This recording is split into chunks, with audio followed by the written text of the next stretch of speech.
Hi Assam ವಲೈಕುಮ್ viewers, ಎಲ್ಲರಿಗೂ ನಮಸ್ಕಾರ.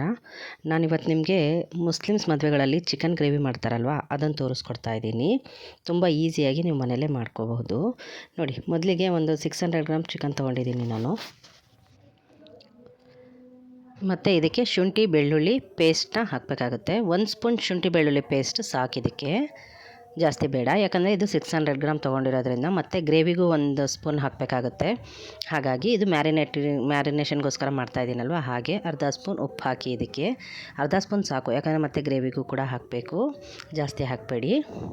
ನಿಂಬೆಹಣ್ಣು ಹಾಕಿ, ನಿಂಬೆಹಣ್ಣು ಹಾಕಿದ್ಮೇಲೆ ಇದು ಮ್ಯಾರಿನೇಷನ್ಗೋಸ್ಕರ ಒಂದು 1/2 ಅವರ್ ಇಲ್ಲ 1 ಅವರ್ ಇಡಬೇಕಾಗುತ್ತೆ. ಟೈಮ್ ಇದ್ದರೆ 1/2 ಅವರ್ ಅಥವಾ 1 ಅವರ್ ಇಡಿ.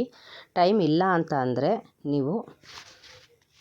ನೀವು ಟೈಮ್ ಇದ್ದರೆ ಮಾತ್ರ 1/2 ಅವರ್ 1 ಅವರ್ ಇಡಿ. ಟೈಮ್ ಇಲ್ಲ ಅಂತ ಏನಾದರೂ ಇದ್ದರೆ ನೀವು 10 ನಿಮಿಷಕ್ಕೋಸ್ಕರ ಮಾತ್ರ ನೀವು ಈ ಥರ ಮ್ಯಾರಿನೇಷನ್ ಮಾಡಿ ಇಡಬಹುದು. ನೋಡಿ, ಈ ಥರ ಇಡಿ. ಇದನ್ನು ಒಂದು ಪ್ಲೇಟ್ನ ಕ್ಲೋಸ್ ಮಾಡಿಬಿಟ್ಟು ನೀವು ಇಡಿ ಒಂದು 30 ಮಿನಿಟ್ಸ್. ಬನ್ನಿ ಗ್ರೇವಿ ಮಾಡ್ಕೊಳೋಕ್ಕೆ ರೆಡಿ ಮಾಡ್ಕೊಳ್ಳೋಣ. ಬನ್ನಿ, 4 ರಿಂದ 5 ಟೇಬಲ್ ಸ್ಪೂನಷ್ಟು ನಾನು ಆಯಿಲ್ ಹಾಕ್ತಾಯಿದ್ದೀನಿ. ಎಣ್ಣೆ ಬಿಸಿ ಆಗಿದೆ. ಎಣ್ಣೆ ಬಿಸಿ ಆದಮೇಲೆ ಇದಕ್ಕೆ ಒಣಮೆಣ್ಸಿನ್ಕಾಯಿ, ಹಸಿಮೆಣ್ಸಿನ್ಕಾಯಿ, ಕರಿಮೆಣಸಿನ ಪೌಡರ್ ಮತ್ತು ಚಕ್ಕೆ ಲವಂಗ ಪೌಡರ್, ಏಲಕ್ಕಿ ಮತ್ತು ಜೀರಿಗೆ, ಇದನ್ನೆಲ್ಲನೂ ಒಂದು 5 ರಿಂದ 6 ಸೆಕೆಂಡಷ್ಟು ಫ್ರೈ ಮಾಡ್ಕೊಳ್ಳಿ, ಡೀಪ್ ಫ್ರೈ ಮಾಡ್ಕೊಳ್ಳಿ.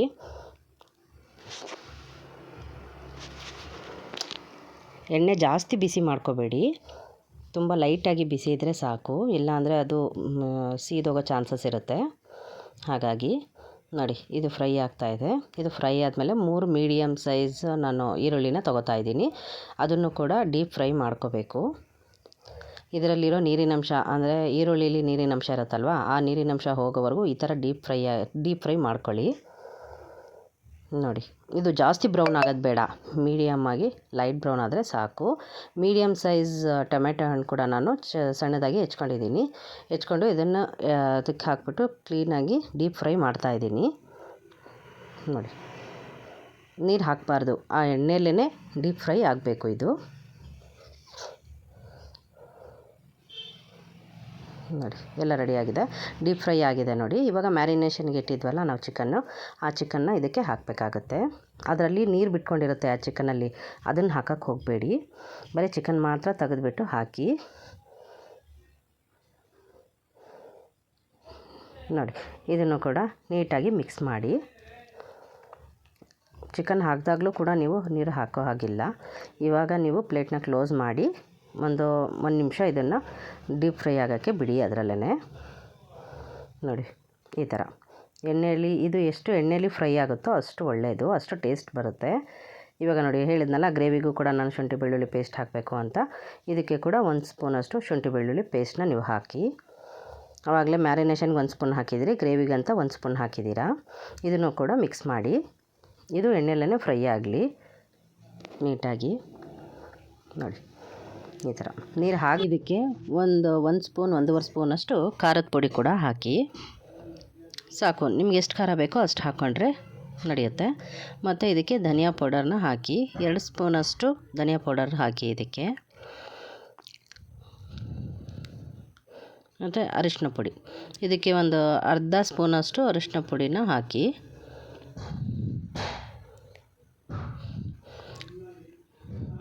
ಮತ್ತು ರುಚಿಗೆ ತಕ್ಕಷ್ಟು ಉಪ್ಪು, ಯಾಕಂದರೆ ಮೊದಲೇ ಮ್ಯಾರಿನೇಷನ್ಗೆ ಹಾಕಿರ್ತೀರ, ಅದನ್ನು ನೆನಪಿಟ್ಕೋಬೇಕು. ಇದಕ್ಕೂ ಕೂಡ ಒಂದು ಅರ್ಧ ಸ್ಪೂನಷ್ಟು ಹಾಕಿದ್ರೆ ಸಾಕು, ಆಮೇಲೆ ನೀವು ಟೇಸ್ಟ್ ನೋಡಿ ಹಾಕ್ಕೋಬೋದು. ಈ ಥರ ಮಿಕ್ಸ್ ಮಾಡಿ ನೀಟಾಗಿ. ಆಮೇಲೆ ಎಲ್ಲ ಫ್ರೈ ಆದಮೇಲೆ ಈಗ ಒಂದು ಸಣ್ಣ ಲೋಟದಲ್ಲಿ 1 ಲೋಟ ನೀರು ಹಾಕಿ, ಯಾಕಂದರೆ ಈಗ ಚಿಕನ್ ಎಲ್ಲ ಬೇಯಬೇಕಲ್ವಾ, ಹಾಗಾಗಿ ನೀರು ಹಾಕಿ ಇದನ್ನು ಲಿಡ್ನ ಕ್ಲೋಸ್ ಮಾಡಿ. ಮಿನಿಮಮ್ ಇದು 1 ನಿಮಿಷ ಡೀಪ್ ಫ್ರೈ ಆಗೋಕ್ಕೆ ಬಿಡಿ. ಡೀಪ್ ಫ್ರೈ ಆಗಿದೆ ನೋಡಿ. ಫ್ರೈ ಆದಮೇಲೆ ಇದಕ್ಕೆ ಕಸ್ತೂರಿ ಮೇಥಿ, ಮೆಂತ್ಯ ಸೊಪ್ಪು, ಕಸ್ತೂರಿ ಮೇಥಿ ಇದನ್ನಾದರೂ ಹಾಕಿ. ಇಲ್ಲ ಅಂತಂದರೆ ನೀವು ಮನೇಲಿ ಮೆಂತ್ಯ ಸೊಪ್ಪಿದ್ದರೆ ಅದನ್ನು ಹಾಕಿದ್ರೂ ಇನ್ನೂ ಚೆನ್ನಾಗಿರುತ್ತೆ. ಮತ್ತು ಕೊತ್ತಂಬರಿ ಸೊಪ್ಪು ಸಣ್ಣದಾಗಿ ಹೆಚ್ಕೊಂಡಿದ್ದೆ, ಅದನ್ನು ಹಾಕಿದ್ದೀನಿ ನಾನು. ನೋಡಿ, ಅದಾದಮೇಲೆ ಮನೆಯಲ್ಲೇ ನಾನು ಮೊಸರಿಟ್ಟಿದ್ದೆ, ಒಂದು 4 ರಿಂದ 5 ಸ್ಪೂನಷ್ಟು ಮೊಸರಿದೆ. ಇದನ್ನು ಲಾಸ್ಟಿಗೆ ಮೊಸರು ಕೂಡ ಹಾಕಿ. ಇದಕ್ಕೆ ಜಾಸ್ತಿ ಹುಳಿ ಇರೋದು ಬೇಡ, ನೀವು ಮನೆಯಲ್ಲೇ ಹಾಕಿದ್ರಿ, ಇಲ್ಲಾಂದರೆ ಪ್ಯಾಕೆಟ್ ತಂದರೆ ನಡೆಯುತ್ತೆ. ಅದನ್ನು ಅಷ್ಟೇ 4 ರಿಂದ 5 ಸ್ಪೂನಷ್ಟು ನೀವು ಇದಕ್ಕೆ ಮೊಸರು ಕೂಡ ಹಾಕಿ ಈ ಥರ ಫ್ರೈ ಮಾಡಿ. ನೋಡಿ, ಈ ಥರ ನೀಟಾಗಿ ಮಿಕ್ಸ್ ಮಾಡಿ.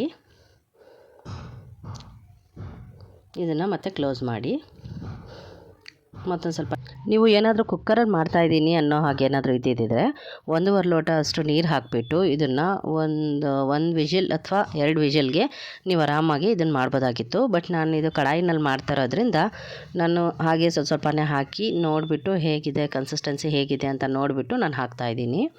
ನೋಡಿ ಇವಾಗ ನಾನು ಸ್ವಲ್ಪ ನೀರು ಹಾಕಿ ಮತ್ತೆ ಕ್ಲೋಸ್ ಮಾಡಿದ್ದೀನಿ. ಡೀಪ್ ಫ್ರೈ ಆಗಬೇಕು ನೋಡಿ ಈ ಥರ. ಕೊನೆಗೆ ಇದಕ್ಕೆ ಸ್ವಲ್ಪ ಕೊತ್ತಂಬರಿ ಸೊಪ್ಪನ್ನ ಹಾಕಿ ನೋಡಿ ಫೈನಲ್ ಆಗಿ ನಮ್ಮ ಚಿಕನ್ ಗ್ರೇವಿ ರೆಡಿಯಾಗಿದೆ. ನಿಮಗೇನಾದರೂ ನಾನು ಮಾಡಿರೋ ರೆಸಿಪಿ ಇಷ್ಟ ಆದರೆ ಲೈಕ್ ಮಾಡಿ, ಶೇರ್ ಮಾಡಿ, ಮತ್ತು ಯಾವ ರೆಸಿಪಿ ಬೇಕು ಅಂತ ಕಮೆಂಟ್ ಮಾಡಿ, ಮತ್ತು ಸಬ್ಸ್ಕ್ರೈಬ್ ಮಾಡ್ಕೊಳ್ಳೋದನ್ನು ಮರಿಬೇಡಿ. Thanks for watching. ಹಾಗೆ ನಾನು ಮಾತಾಡ್ತಿರೋ ಕನ್ನಡ ಭಾಷೆಯಲ್ಲಿ ಏನಾದರೂ ಮಿಸ್ಟೇಕ್ ಇದ್ದರೆ ಕ್ಷಮಿಸಿ.